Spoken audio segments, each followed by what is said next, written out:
A few moments of silence just to make sure that we're still in fellowship. Let us pray.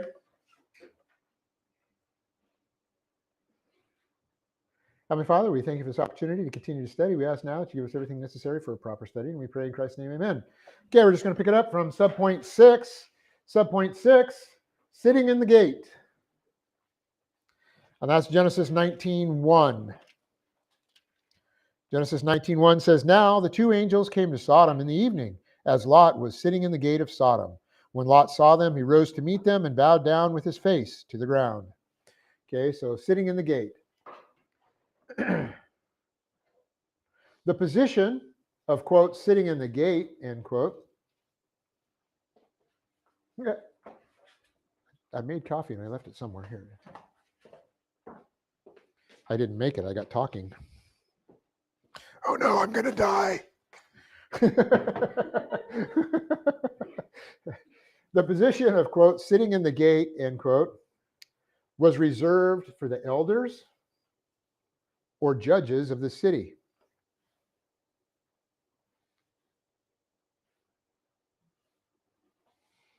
It denoted a position of prominence and esteem.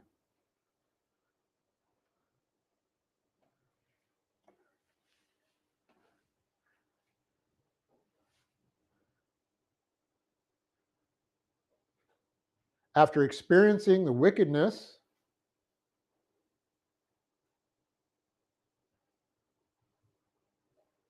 of his sodomite neighbors,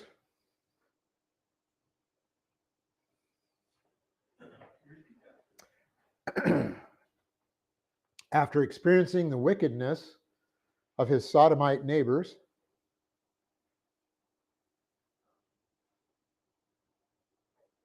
Lot chose not to leave the city,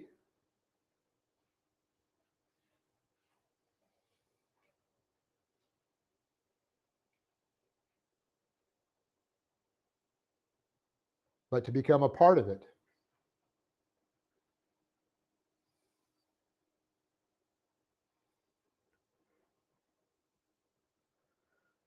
Numerous compromises would have been required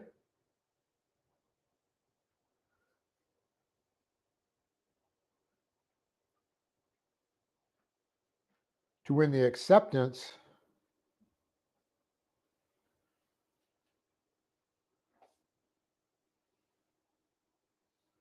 to hold such a high office, comma.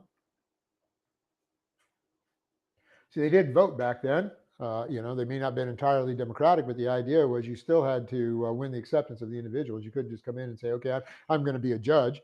Right? You had to have the acceptance, whether it was a vote from other elders or a vote from the entire constituency or whatever. We don't know, but he had to have some kind of compromise. In other words, otherwise they wouldn't have allowed him to be there. So he had to have been somewhat like them, right? It's like our politicians, right? You can't get a decent man as a politician hardly anymore because a decent man wouldn't win, wouldn't run, right? They have to have some kind of skeleton in their closet, or they have to have some kind of compromise that they've done. And it's so sickening to hear that everything has to be done through compromise in our government. When it's compromised with wicked people. Our founders set it up so that it wasn't easy to get things through. They set it up intentionally so that we would have to have compromises and things, but that was primarily so that you could have decent debate and you could end up refining the decision and making it better. But instead, we have debate and we have people that say they need to compromise and do it my way. Right? That's not compromise. Right? I worked with an individual that was a government official. He worked out at a China Lake, and I enjoyed working with him because he was a funny guy. But he would always say things that I'd have to look at him and I go, Mike, did you understand what you just said? Of course he always did, right? But one of his favorite sentences was, be flexible, do it my way.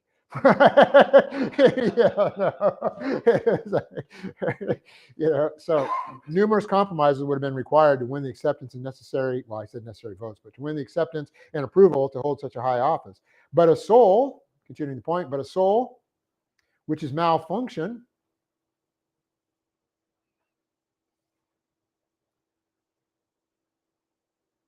often chooses to ignore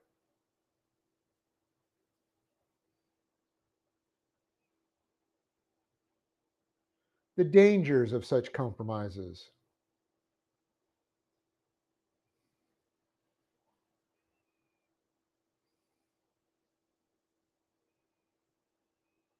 You know, we started years ago with compromises. Oh, well, the 14th Amendment, we're going to bend that slightly to allow non-citizens to have all kinds of rights, right? And so pretty soon we've got all these non-citizens having rights. They get, you know, they're right now they're, you know, the liberals are trying to get it so that they can vote. Why should they vote? They don't participate. They're non-citizens, right? And they want them to vote because, of course, they want them to vote for them. You know, and so we had the mayor of Mesa, right? Compromise, and so now non-citizens, illegal aliens, can get into college at the same cost as children of citizens who pay taxes. And you know, and the compromise was, well, it's not going to cost anything. Bull crap. Everything costs something. It's costing somehow, and who's footing the bill for that? It's not the people that are illegal aliens who aren't paying taxes, whose kids now get to go at the, you know, in-state tuition. You know, it's those little things that, you know, pretty soon, you know, my sister, and getting on a post here, my sister worked in the emergency room down in Yuma, right? You know, and illegal aliens constantly came across the border to have their children in the hospital here, because if their children were born here, they were citizens, and so they got all the rights and everything accorded to the citizens. And the hospital couldn't say no, because there was already laws that said you can't refuse care to those who need it, right? So all they had to do was show up pregnant, you know, in the emergency room and have a child, and the child now is a citizen, right? And then the parents, and then you have what? Fast forward, you have all of these, you know, these kids who are, you know, that they have the parents who are illegal aliens, and they're trying to say, well, my parents should be here and have everything that, you know, that citizen should have, right? They become anchor children, right? It's just compromise after compromise, and that's what Lot was doing. Get back to the point we're talking about. Lot was compromising to allow himself to be sitting in the gate. Okay, so those are the six things. So by the time we see Lot and the whole thrust of what's going to happen in Sodom and Gomorrah, you see him completely you know, indoctrinating himself and made compromises, and he's entrenched in this city with his family now. Okay, I mentioned two tragedies, so subpoint G is going to be two tragedies. Colon.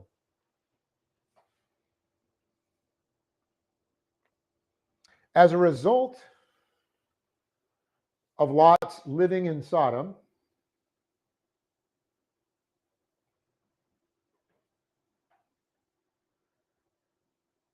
his very life came into danger on two occasions.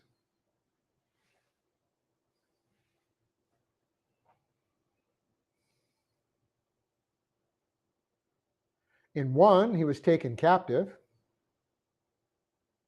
comma, or semicolon actually. In one, he was taken captive, semicolon.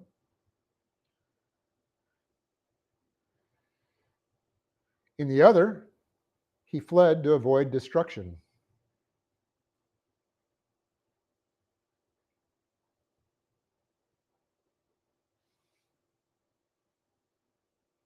In one,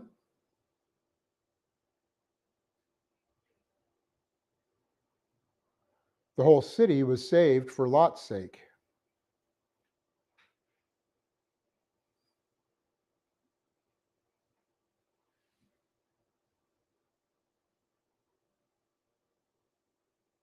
See, and they were supposed to understand that, and Lot was supposed to take that to his advantage and do like Noah and preach righteousness, but he didn't.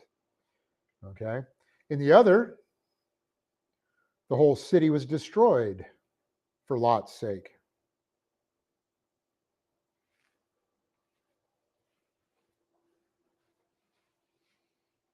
See, one of the things we have to understand is that in the whole incident of Sodom and Gomorrah getting destroyed, that was grace. That was grace to get Lot out of that environment. He wasn't doing it himself. And so God said, okay, I'll do it for you. I will destroy everything around you. And sorry, but your kids or your in-laws end up, you know, suffering the consequences as well. Subpoint 1. The first of these incidents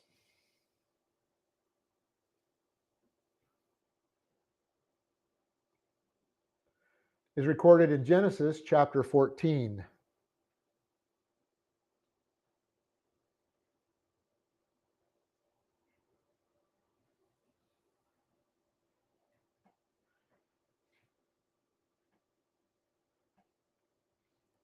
Shedar Lamur, however you pronounce that, this is how it's spelled.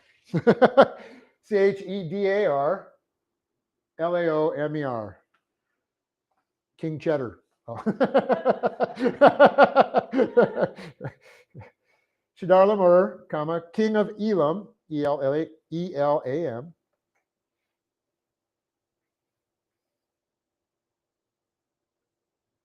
had been holding the people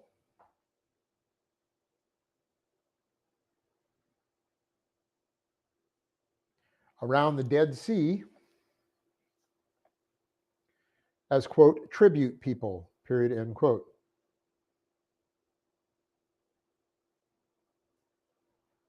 In other words, he didn't bother them. He didn't take over their city. He didn't do anything to harm them as long as they continued to pay tribute.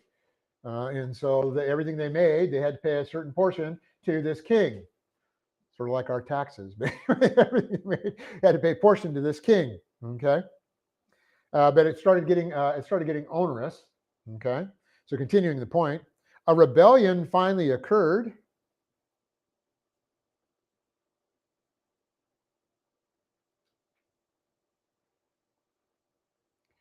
Resulting in all the residents of Sodom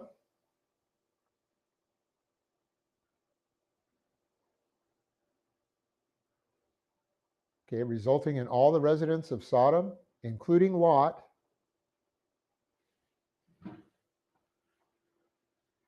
being taken captive.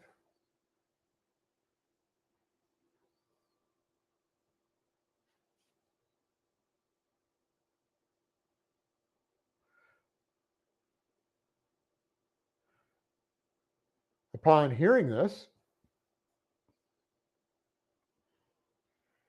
Abraham gathers together his entire household. That means all the men, the women and children didn't go. Abraham gathers together his entire household, some 318 men,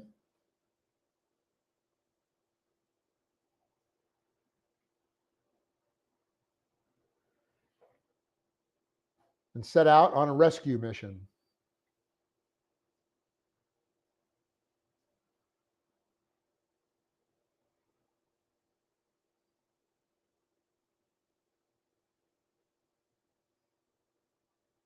Successful, comma,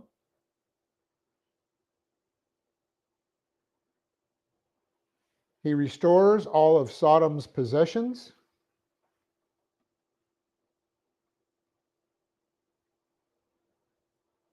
to the king of Sodom,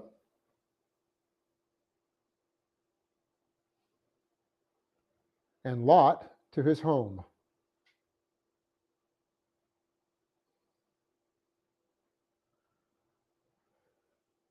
In other words, he didn't go out and go to recover these people and rescue these people and then take everything as booty for himself. He was honorable. He went ahead and he restored the king of Sodom, gave him back everything that belonged to him, and made sure that Lot had everything that belonged to him. And on the return journey, he's met, this is where we get Melchizedek. On the return journey, he's met by Melchizedek, who's the king of Salem. And after partaking of ceremonial bread and wine, he actually does give Melchizedek a tithe, or 10% of the spoils. So he does use some of the spoils, but he does it to give to King Melchizedek. Remember, that's who the Lord is considered to be, is a king or judge after Melchizedek. And I think in the Mormon Church, Melchizedek is treated somehow like a deity or something, and it's some kind of position. No, it's a priesthood. Okay, it's the priesthood. Okay, from that phrase, the priest of the priest of Melchizedek. Subpoint 2. So that was the first tragedy. So Lot suffered through that. Did he leave town? No, he stayed in the middle of all that. Okay. Did he start preaching the gospel? Did he start teaching righteousness? No. Okay. Second, or 2, the second tragedy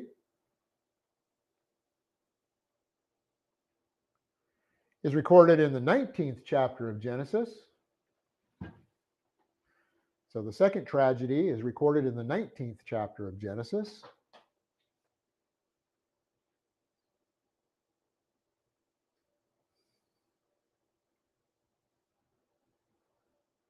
And this time, the attacker of Sodom is God himself.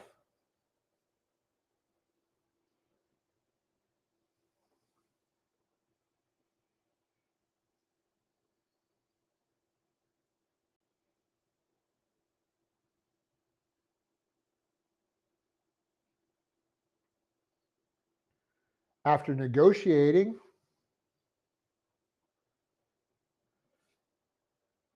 for it to be saved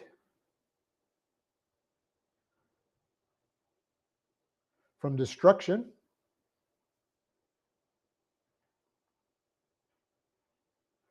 if 10 righteous people could be found therein,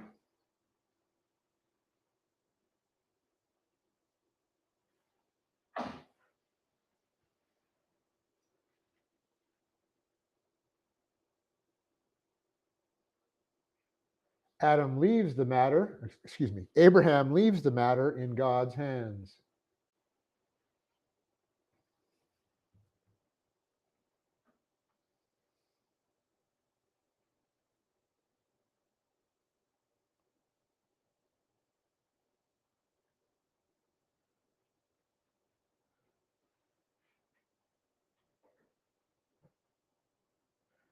Genesis 18, 32 and 33.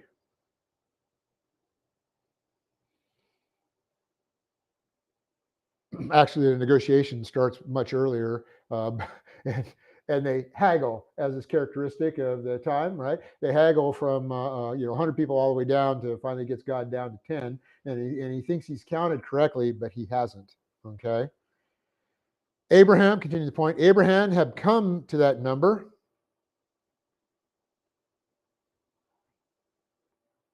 by taking into account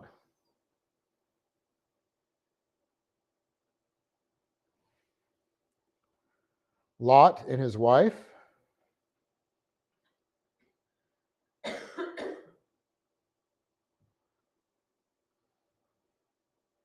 Lot's 2 married daughters and their husbands,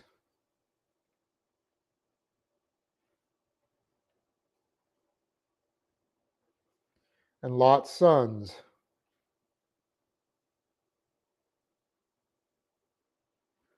And their wives.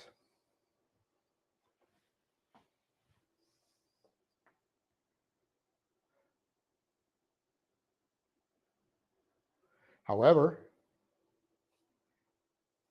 he had miscounted,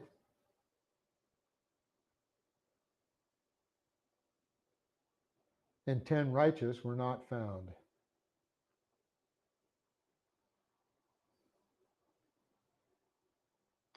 In other words, he assumed that some of the members of his family were believers, were properly functioning believers, and they weren't. Okay? Only Lot, his wife, and 2 daughters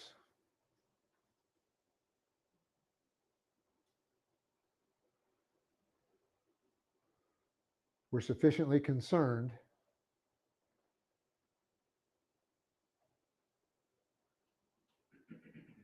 to flee the city before it was destroyed.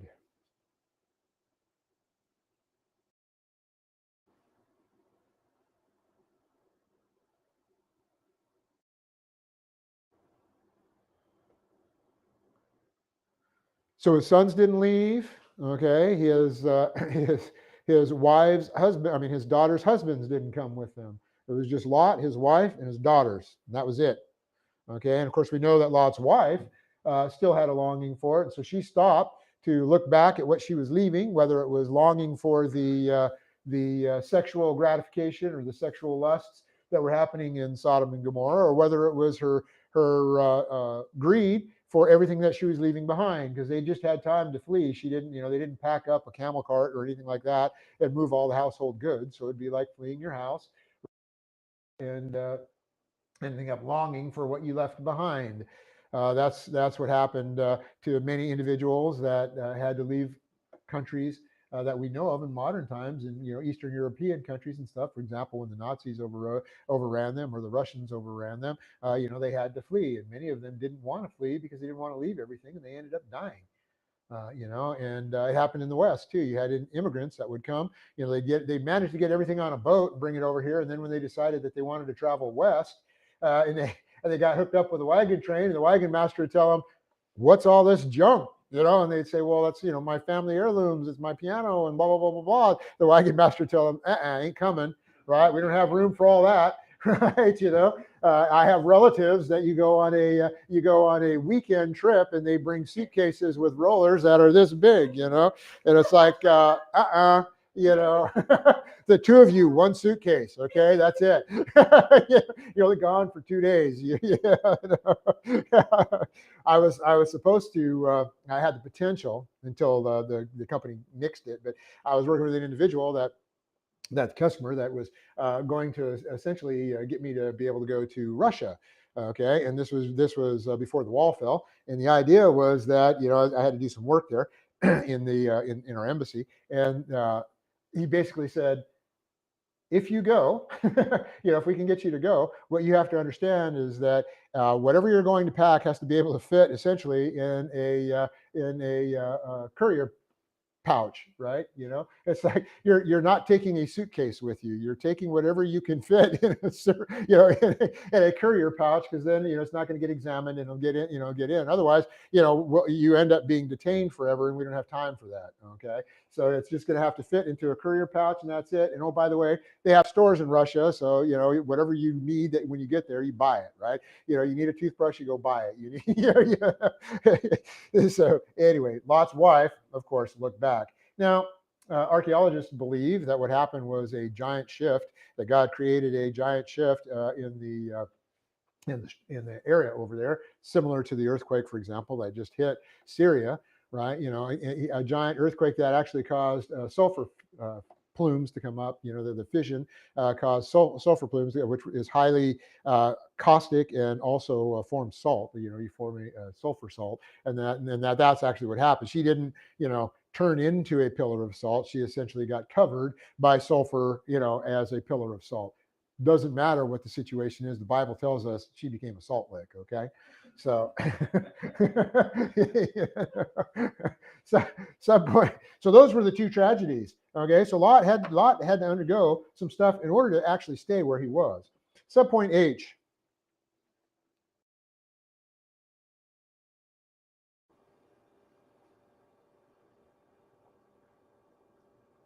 Is that while God used Abraham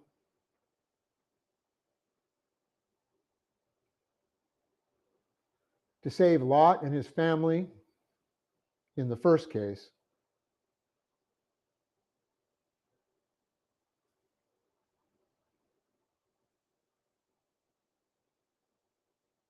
Lot did not learn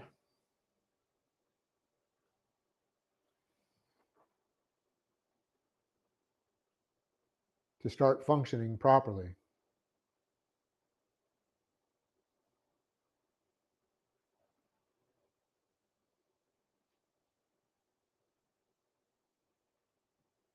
See, in the first case, he was taken away and he's brought back, and like I said, he doesn't start becoming an evangelist or anything like that. He just takes up where he left off and he becomes a member of the city, right? So he stays in the city, and ultimately he loses everything in return. Continue the point. He failed, and thus was not given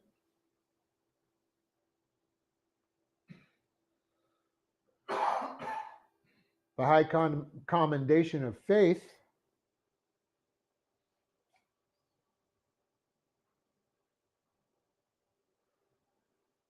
which we see for his uncle Abraham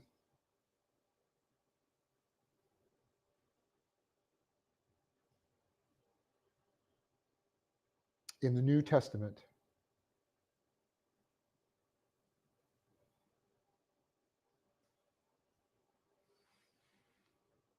And the reason we're spending, or we'll have spent several classes on this, is because there is such a preponderance of people that take this concept of righteous Lot that spoke about in Peter and try to twist it so that it was as if he was a righteous individual from an operational standpoint, as opposed to being just righteous from a tactical perspective. That he was had the plus R that's imputed as being a believer, and you have to be careful. That's one of those lies that happens if you believe these. If you go and read these commentaries and you believe these commentaries, I mean, they try to make good points, and the points aren't valid, but they're good points in Christianity. What they say is that nobody's perfect, and even though you're not perfect, God still loves you, and you can function properly. Yeah, that's true.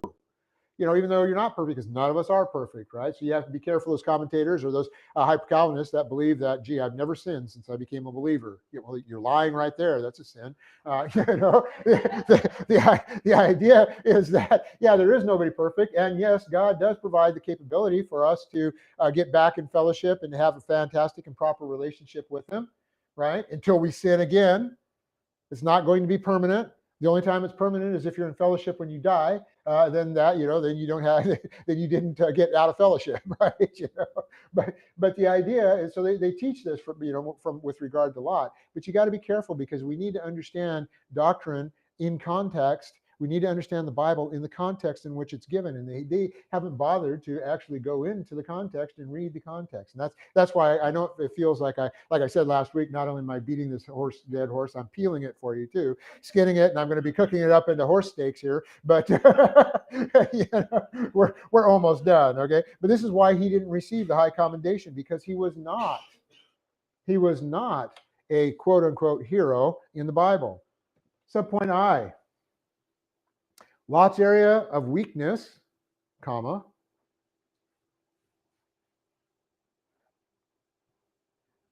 arrogance and lasciviousness.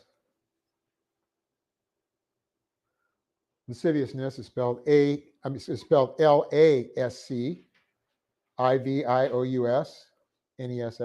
so it has an SC in it. Lasciviousness is manifest in his daughters. See, this is even more context. Is manifest in his daughters,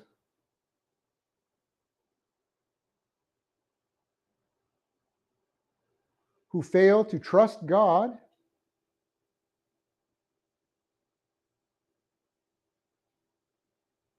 to carry on Lot's line,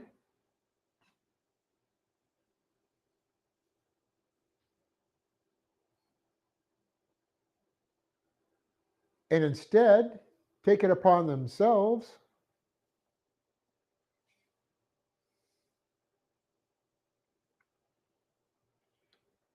to have incestuous relations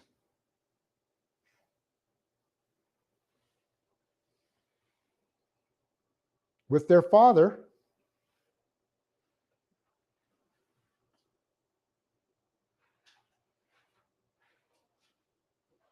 so they can have offspring.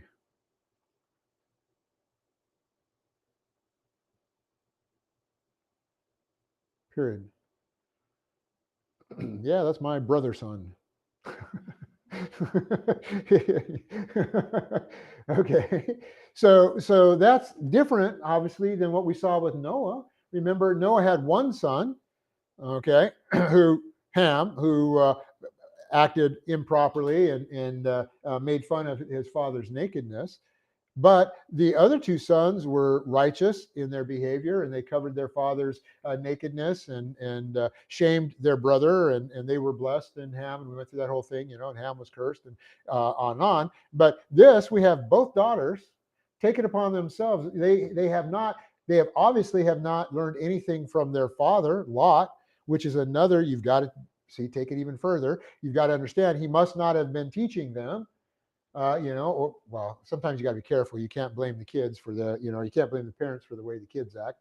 There are incorrigible children, we know. But the idea was that you might be able to surmise, given everything else, that Lot was so busy trying to make himself known in Sodom that maybe he didn't spend time with his daughters. Anyway, both daughters didn't have the trust in God.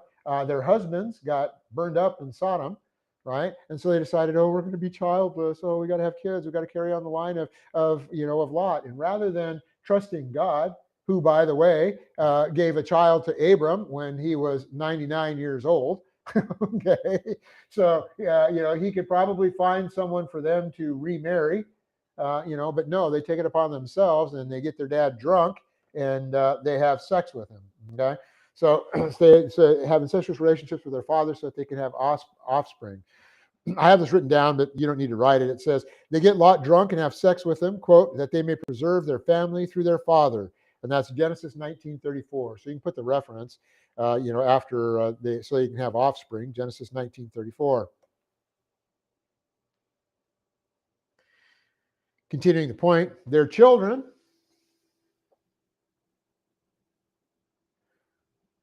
become the line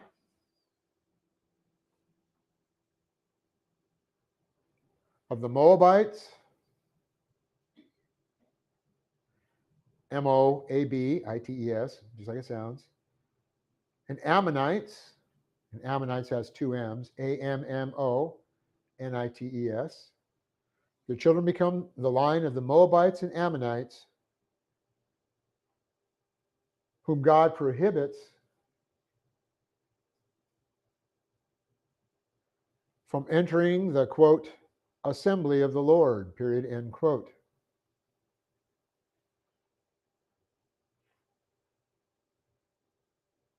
Deuteronomy 23:3.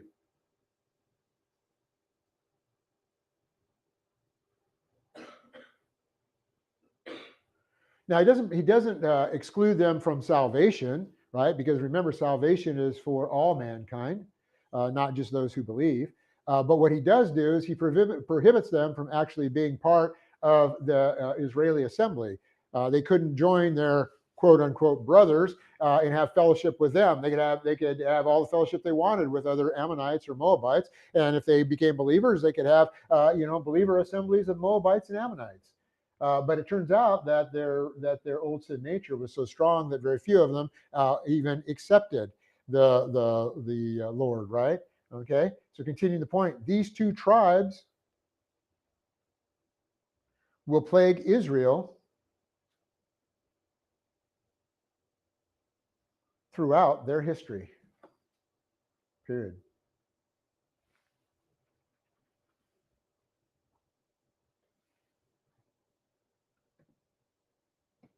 The last point is point 15.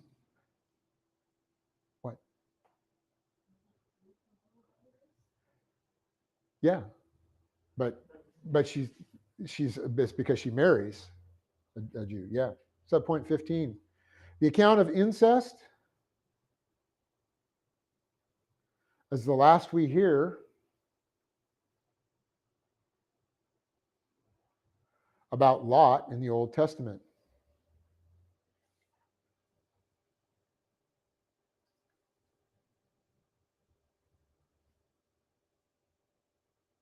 It doesn't mean, yeah, it's a good point. Talking about Ruth. The idea is that it didn't prevent them from having social contact with the Israelites. What it prevented them from having was being in the assembly. In other words, worshiping in the assembly with the Israelites. And in fact, marrying a Moabitess was considered to be derogatory. You would be chastised if you married someone who was not an Israeli, if you married a Moabite or an Ammonite. Okay, and that became a problem for a couple of our kings too, or a couple of their kings. Okay, so subpoint 15. The account of incest is the last we hear about Lot in the Old Testament. This then is not the testimony of a properly functioning believer.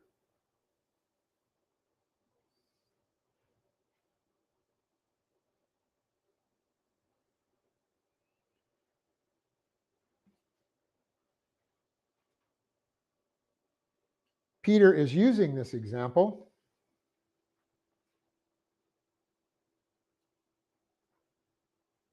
to make it clear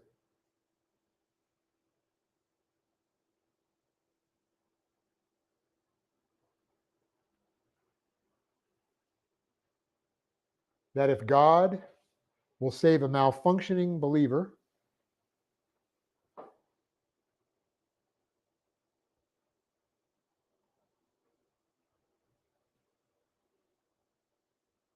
like Lot from destruction.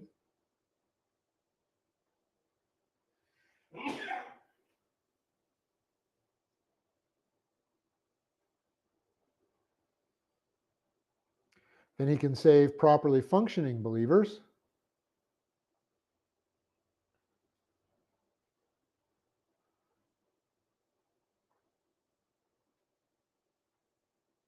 like those in Asia Minor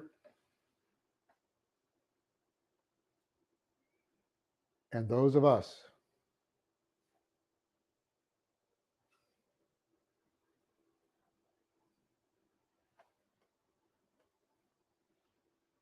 So that's the idea. If God can save malfunctioning Lot, then he can surely save us.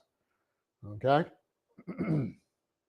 So point 8, once again, in its entirety says, for you see, by the act of seeing and by the act of hearing, that righteous man, while dwelling, making his home among them, kept on torturing his righteous soul day after day by means of their unlawful, anti-divine law actions. Close parens, comma. So now we're ready to go to verse 9. Verse 9 begins the apodosis, or the then clause of our if-then statement. And that's not actually going to be completed until verse 10. This is what Peter's been building up to. He's been using a fortiori logic. Now remember that if I can do the greater, then I can certainly do the weaker. So he's been using a fortiori logic, and he's using various examples of proper and improperly functioning behavior. But he's been using this form of logic, and so our translation has to represent that. And therefore, we start off verse 9 as so. We have in pairs of single lines through it, basically elliptical. It follows that. And I put slant a fortiori logic here in brackets. You don't have to do that. You don't have to put it there. Sometimes there's a space here. Sometimes there isn't. Fortiori logic is one type of logic. A fortiori is the opposite. And the opposite is that if I can do the greater, then I can do the weaker. Okay. It follows that, and that's through a fortiori logic, the Lord is conversantly able.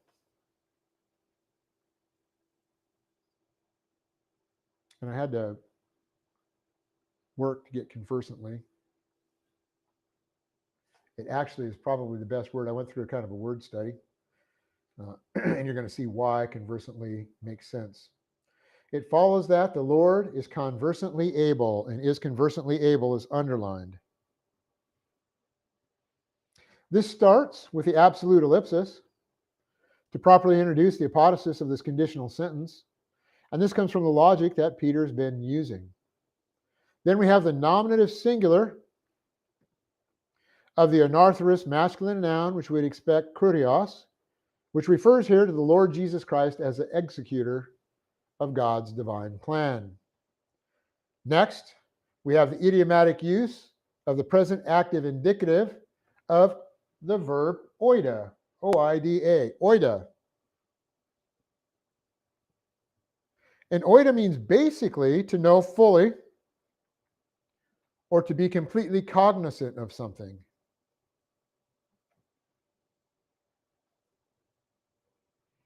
It then comes to mean to be intimately acquainted with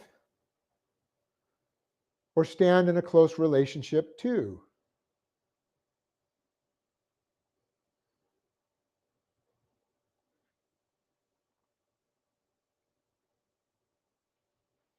And with an infinitive following, which is what we're going to have here, with an infinitive following, it's then used to mean to know how or to be able to do something. And so you start to have that as the basic meaning. And then the idiom is that when it's used emphatically, it comes to mean to know how and to be able to do something through experience as well as through knowledge. So it takes in and encompasses all of that. Okay? So it's not just to know, but it's to know and have experienced it.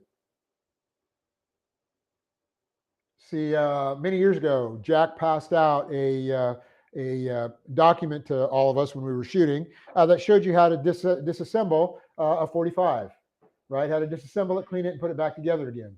And you could read through that, and you could memorize it, right? I did. I figured out which things you had to push, and all. You could figure that out, and you could say, okay, I know how to do that. And if someone said, do you know how to how to take apart a 45? I could say, yeah, and I could probably draw the picture and and tell them how to do it. But until I actually did it, okay, then you don't have that kind of wisdom. You do it 4 or 5 times or 6 or 7 times or 100 times, right? And then you really know how to do it. And you really know that diagram had some problems with it, right? When you talk to tactical shooters, they tell you a better way to take off your slide than the way that diagram shows you, right? A way that you can take it off where your barrel spring doesn't just go flying, or it's not really called the barrel spring, it's called your recoil spring. It doesn't, go flying all over the place, right? You know how you can tip it upside down, drop it out, pull the barrel out. I mean, you learn how to do it. Then you become conversant on how to be able to take the gun apart, okay? And so that's what that means. Our English word conversant means familiarity by use or study, or excuse me, use and study. So in other words, the idiom here is telling us the Lord is totally able, by perfect knowledge and infinite experience, okay? And then therefore this translation, it comes as close as I can get it to the force of the idiomatic word in the Greek. And it's important because most of the general translators, I didn't write it there, but the general translators just say to know, right? It says, for example, the New American Standard says, "Then the Lord knows how to rescue the godly." No, it's more than knows. He's done it before, right? He rescued Noah. He's rescued others. So it's he knows how. Not that he just knows how, but he's conversant in it. He has able and he's knowledge. It's just a little bit more important word than just to know. Okay, and so this translation comes as close as I can get it. Next we have to be rescuing. Note the change here. Again, they have the Lord knows how to rescue. It's to be rescuing. And that's because here we have a present infinitive. Remember, I told you we were going to get an infinitive. A present infinitive of the deponent verb hruomai. Remember, when you have a word in the Greek, give you a little Greek grammar, we have a word in the Greek that starts with a rho, which is what that is. Okay, it always has a rough breathing. So if you put a Greek cheer would be a row with an eta on it, because then it'd be hray. Anyway, sorry. Bad Greek grammar. Anyway, so we have the deponent verb, and remember, deponent verb means active in tense, but actually passive in form. The oh my is a passive ending, okay, but the word is actually active, and so this is what's called deponent. In other words, it's not passive, it's active. It means that the Lord is the one who is doing the action, not the one receiving the action, okay? And so the verb means basically to rescue from danger, to save, deliver, or preserve.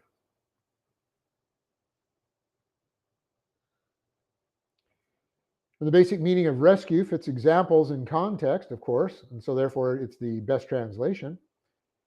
But the present tense with the infinitive denotes a continuing action.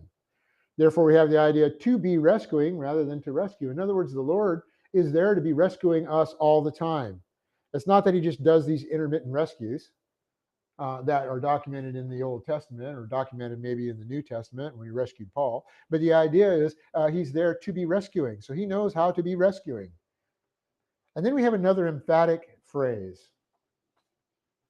Godly ones, this whole thing is underlined, godly ones, out from undue pressure, slant, temptation.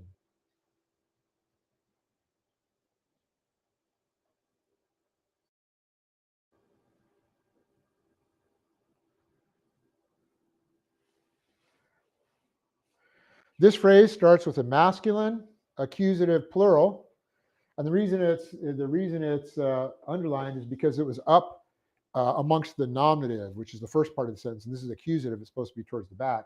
And so that's the hyperbaton that we talk about. It was out of place. You had to go past it to get to the verb. Okay. So this phrase starts with a masculine accusative plural of the adjective eusebes. E-U-S-E-B long E-S, eusebes. That's the cognitive words like eusebia and things like that. This word is only used in our literature concerning the relationship to God, one's relationship to God. It means basically godly, pious, reverent, or devout.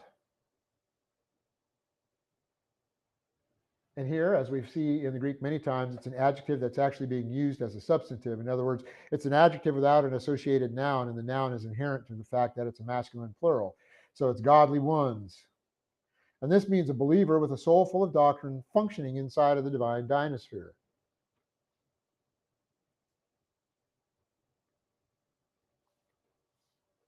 That would be the basic meaning, but we understand too that he's rescuing Lot, who is a godly one, quote unquote, because he's righteous, but he's not functioning properly. Next, we have the preposition ek plus the genitive. We've seen ek many times. Ek means out from, or of, and here the best translation is out from, which is what I've done. This is then followed by the masculine genitive singular of pyrosmos. Pyrosmos. P-E-I-R-A-S-M-O-S. Pyrosmos. And we have seen this noun before. This noun means an attempt to learn the nature of something through a test or trial.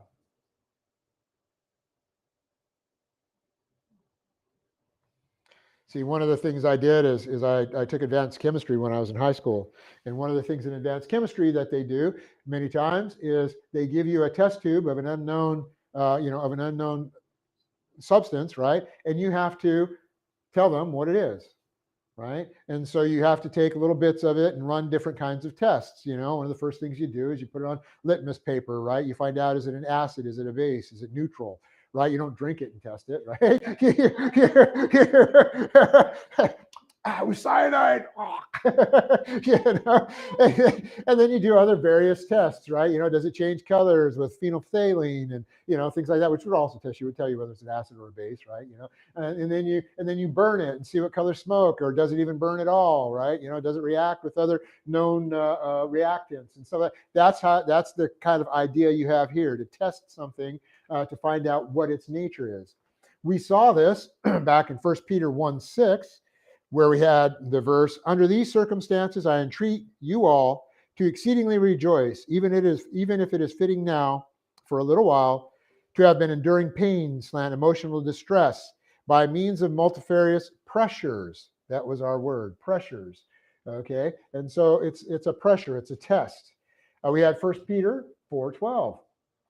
1 Peter 4:12 said, beloved ones, stop being astonished, surprised concerning the fiery ordeal, and that was painful, suffering circumstances among you, happening to you, and then we had our word, for the purpose of testing. In fact, I even added to learn the nature or character. Okay, for the purpose of testing, as though a strange thing were happening to you. I don't know if you remember those verses, but that's where we saw it before. We also saw it in James 1:12. But anyway, in these verses, with respect to properly functioning believers such as Noah, it is the series of pressures that God applies or allows Satan to apply on the believer to provide suffering circumstances or testing. This encompasses all the momentum tests, including those specifically associated with advancing to maturity. So the general meaning of the word in the singular is undue pressure or suffering circumstances. But then it also comes to mean temptation. And with respect to an improperly functioning believer, such as Lot, the idea is really temptation, usually brought on by one's own sin, one's own old sin nature, as opposed to being brought on by God. And so this whole prepositional phrase is in the emphatic position, and it's underlined, and I included the concept of the undue pressure and temptation. Okay? So, to be rescuing godly ones out from undue pressure, temptation, and conversely, to be holding in custody.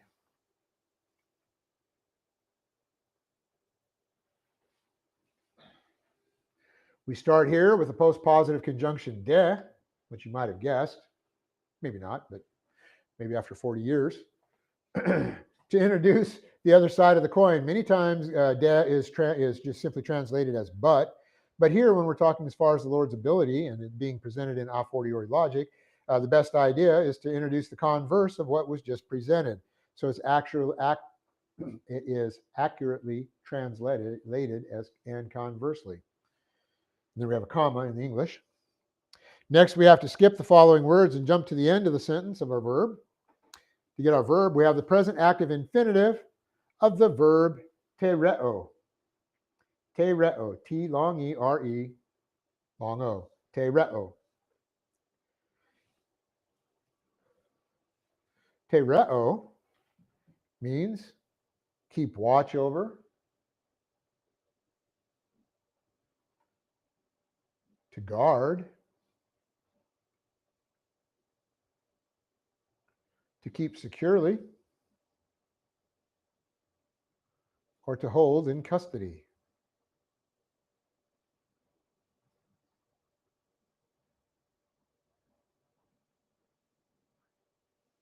Remember, this is one of the words that was used when you had a Roman centurion that was supposed to be keeping guard on someone.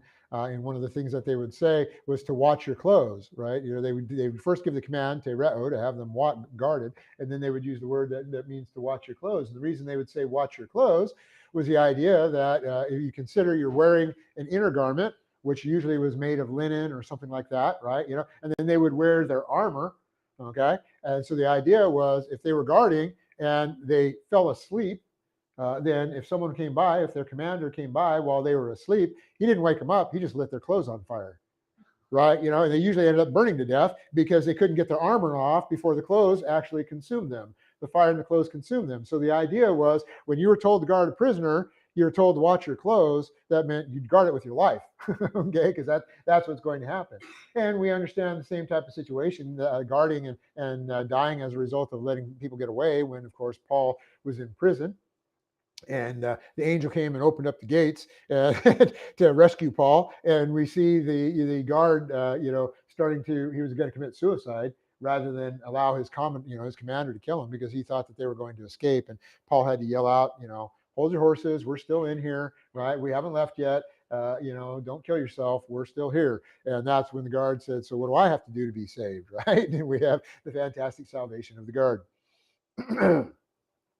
And that one also has a misconception because he says, he gives them the gospel. And he says, believe in the Lord Jesus Christ and you will be saved, you and your whole household, right? And so many Christians believe that, if you as a father, the head of the house, are saved, then your whole house is saved. And know what it really means in the Greek is, and your household has to do the exact same thing. Okay, not that you're going to be saved for your whole household. It means this is what you do to be saved, and this goes for you and your whole house. Okay, anyway, that was an aside.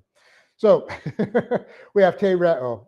Okay, so we saw it back in verse 4, if you remember, and the context led itself to keeping secure. And the context, of course, there was best represented as being secure. It was when we were talking about the fallen angels being in torments. The present active here gives us continuous action, so we understand that the Lord continually holds these entities in custody. So the idea is, and conversely, to be holding custody. Again, I think it says here, then the Lord knows how to rescue the godly from temptation and to keep the unrighteous under punishment for the day of judgment. And to keep the unrighteous here, it means he's holding them. He's continually holding them in custody. And so finally, we have the last phrase, unrighteous ones under punishment for the day of judgment, comma. Verse 9 is not a complete sentence. It doesn't end until sentence 10. That's why I said the apodosis goes verses 9 and 10. So we have unrighteous ones under punishment for the day of judgment, comma. And so our final phrase starts with a masculine accusative plural of an adjective once again. And we have adikos, the accent's on the first syllable. Adikos. This is obviously the alpha primitive negative of, meaning not, plus the adjective dike, meaning justice. So we have not just or unjust, and then it comes to mean unrighteous. Remember, righteousness and justice are two sides of the same coin.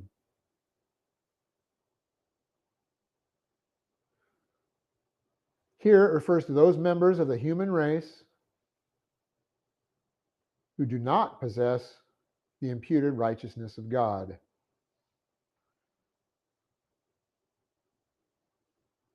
Which of course means what? Unbelievers. I could have said fill in the blank. If I'd been in West Side, I'd have had a piece of paper that says fill in the blank. Imputed, those that don't possess the imputed righteousness of God are blank, unbelievers. Note that this is the opposite of righteous lot and refers to positional status. This adjective is a substantive, of course, because we don't have a noun, we just have the adjective. And it's in the plural, so we have unrighteous ones. So we have unrighteous ones. Then we have a present passive participle. And it's a masculine accusative plural of the verb koladzo. Koladzo. K-O-L-A-D-Z, long O. Which reminds me of those cool pastries, the Polish pastries that I like to eat. Kolaches or whatever. Koladzo. This verb means to punish. And in a passive, it means to be punished. And in the passive participle, it means to be in the process of being punished. So we have here under punishment. And then next we have the preposition eis plus the accusative. Eis plus the accusative means into, to, or for. And the best translation here is for to give us the temporal concept in context. It's followed by the feminine accusative singular, as we would expect, of the noun hemera. Probably could have asked you that. A lot of you would have gotten it right. Hemera, we've seen many times before. H long E, M-E-R-A, hemera. And hemera means day. It means day in all of its various, incarnations, if you will. Day is a 24-hour period. Day as a representation of a particular event, etc. But we have day. And the type of day we have here is followed by a descriptive genitive. That's why it was in, that's why the, anyway, it's followed by a descriptive genitive. And descriptive genitive, it's a descriptive genitive singular of the feminine noun krisis, K-R-I-S-I-S, or krisis, depending on how you want to pronounce the iota or iota. So it's krisis, meaning judgment or judging.